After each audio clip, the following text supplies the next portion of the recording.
Hi, teachers. I hope you have your tea, coffee, or something else in your hand and you are ready for the next part of our Jamboard series where we're going to explore sharing with Jamboard. We're going to start with taking a look at sharing a Jamboard right within a Google Meet. Now, fortunately, Google has a tool already set up in Meet so that you can easily share a Jamboard this way. In order to do that, we're going to select the three dots in the bottom right-hand corner of Google Meet.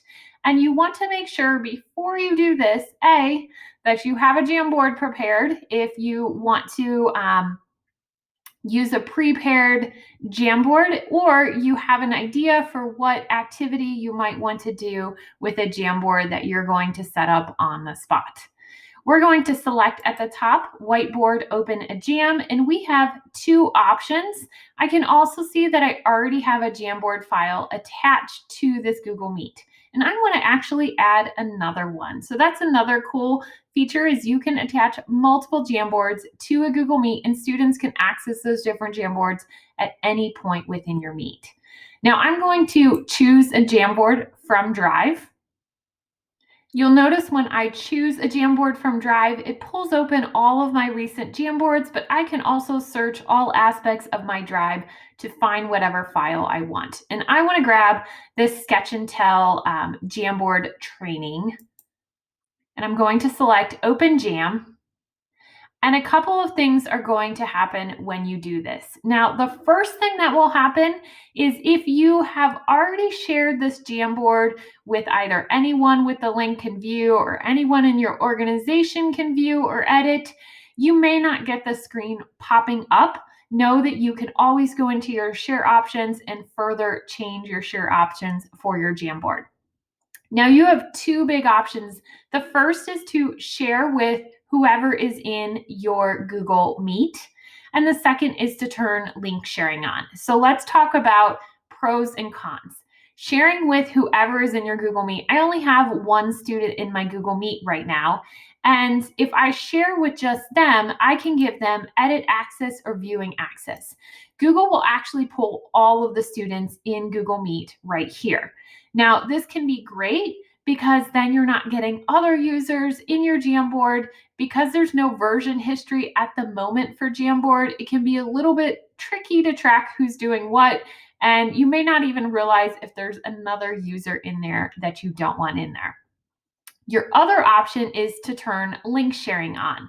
And what link sharing does is it gives anyone either within your organization, or it might even give anyone with the link can view, it gives them edit access.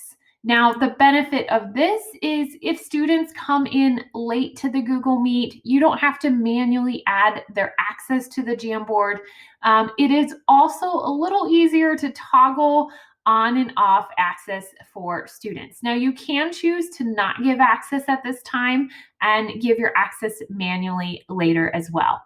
So what I want to do is I want to share with this one person, and I want to show you from the sharing settings within Jamboard kind of how you can toggle things back and forth and what might work best for you.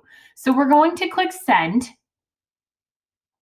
and it is going to open my Jamboard on top of my Google Meet. Now this is a standalone tab in my Google Meet. I'm going to bring that tab back up. And I can minimize this. This will also be if I want to share my screen and do that present now, I would use this to present. That way students are only seeing that Jamboard.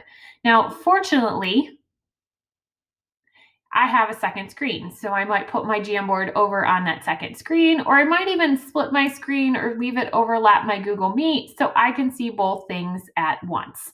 At the moment, I'm going to minimize this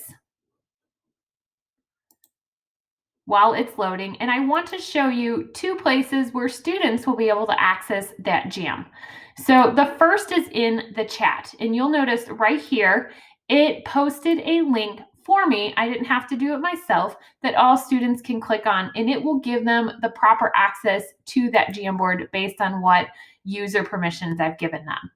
Now, we know that When students come in late to a Google Meet, those users don't see what was in the chat.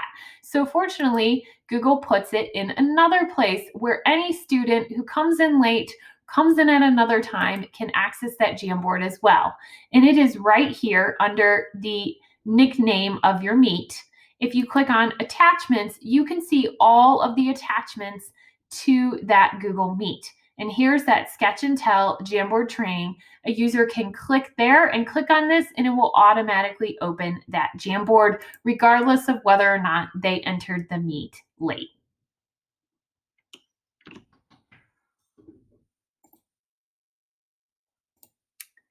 Now I've split my screen so that you can see the Google Meet still on one side and my Jamboard on the other, but I want to take a look at those sharing settings in my Jamboard and see what I can do about those. So I love to keep my Jamboard open while I'm using it with students to first monitor what students are doing and give feedback and touch base with students, but I also love to keep it open because I can easily go in and change my sharing settings at any point, and as students' computers reload, it will update their Jamboard. So sometimes in the middle of instruction, I need them to stop moving things around or drawing on the slide, and I want to take back over the editing access. I want them to only be viewers.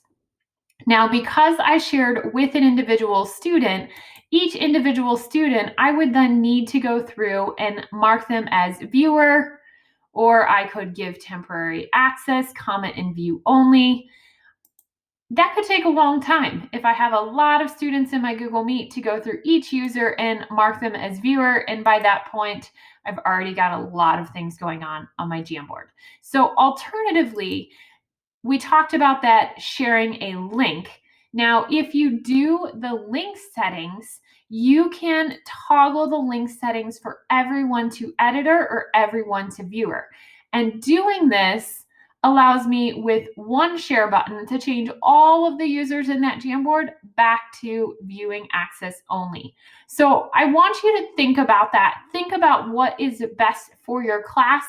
It may be best that you can toggle between the two settings, or you can completely remove their access at any point with restricted.